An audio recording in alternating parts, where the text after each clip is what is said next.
Welcome to another episode of Nonstop F-Stop, where today we'll be doing a hands-on review of the XF100.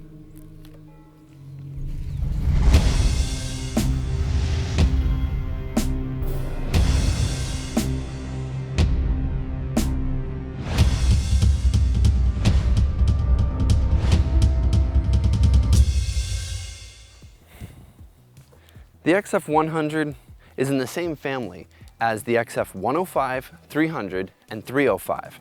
It has built-in infrared capabilities, meaning that it has one infrared light and an infrared filter. When paired with another 300 or 100 and or 105, it can do 3D shooting. Two different angles, same image. It has a 4:2:2 color spacing. It shoots an MPEG-2, which is a file wrapper of MXF. It does have progressive mode, but it only does progressive in anything below 1080p at 60 frames per second. At 1080p at 60 frames per second, it is interlaced.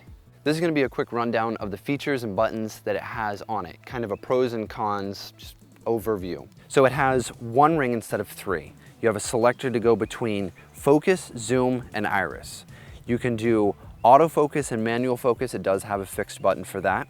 You can have a custom dial button here. You can set separate features for that. You can do iris, noise level, which is not your audio, but it is your visual gain. You have your shutter selector. You can set it on auto, full auto, or you can do manual, or you can tell it to lock and not to allow any of the buttons to do anything. You have your white balance button and your custom white balance button. This is allow you to set Kelvin. And on the back, we have a power save mode, a powered IS, which just increases the stability. We have your zebras on and off, and you have your waveform monitors. On the bottom back of the camera, you have your ability to plug in AC power and not have to use the battery. You have your audio video out and your headphones. The battery is a standard. You can use the smaller batteries or the larger batteries. It'll take both. You have your start and your stop button right by your thumb. You also have your magnification button, which will allow you to record while zoomed in, which is I think also the picture button. I don't ever use pictures on here. You have your tight and wide zooming level. You have an SD card which you can store all of your settings, and here's a pro about the camera is that you can take an SD card, stick it in, and copy all of the settings on the camera and move it to another camera and not have to go through thousands of settings and setting them. On the top of the camera we have your handheld controls, which will allow you to start and stop and do your tight and wide. You can also lock these so you don't bump them while running. You have your hot shoe, which is not actually powered. It only holds hot shoe devices.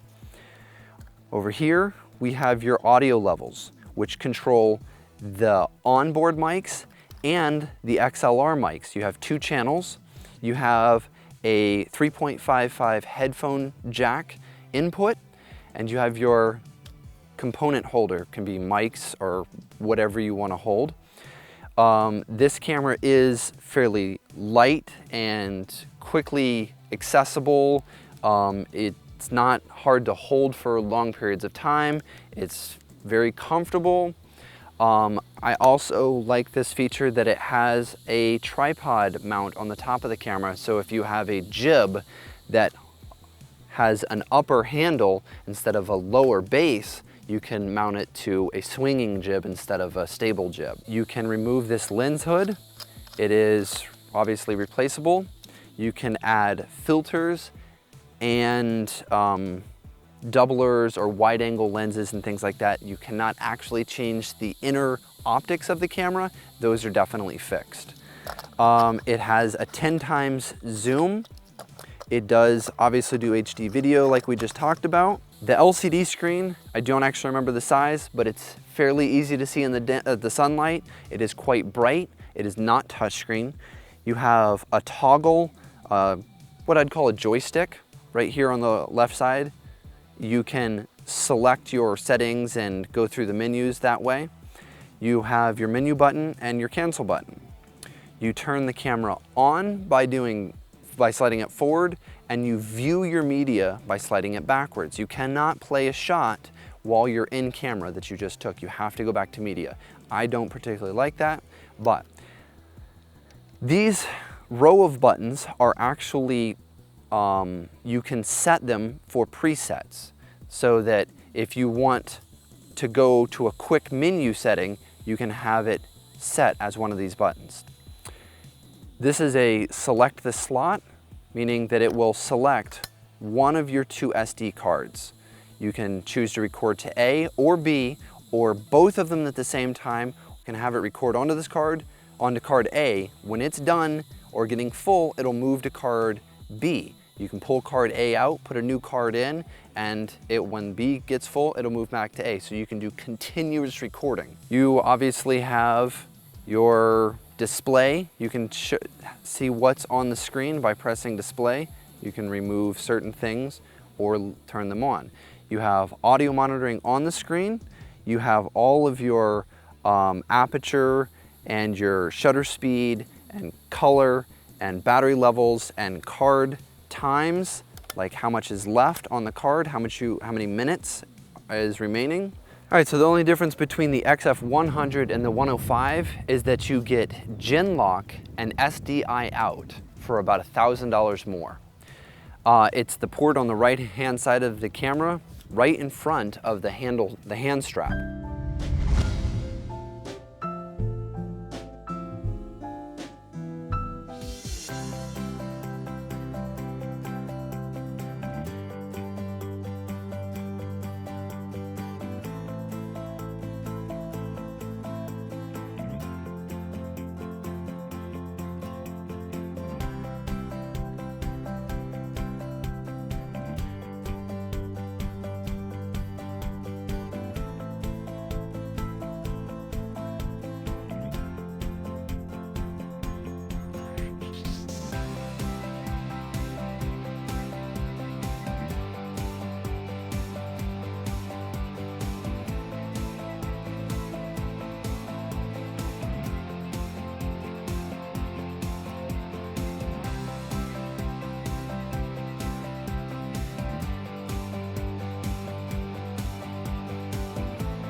And that concludes our review of the XF100. If you have any questions about it, shoot us a comment or an email. Stay tuned, because you never know what we're gonna do. And don't forget to subscribe.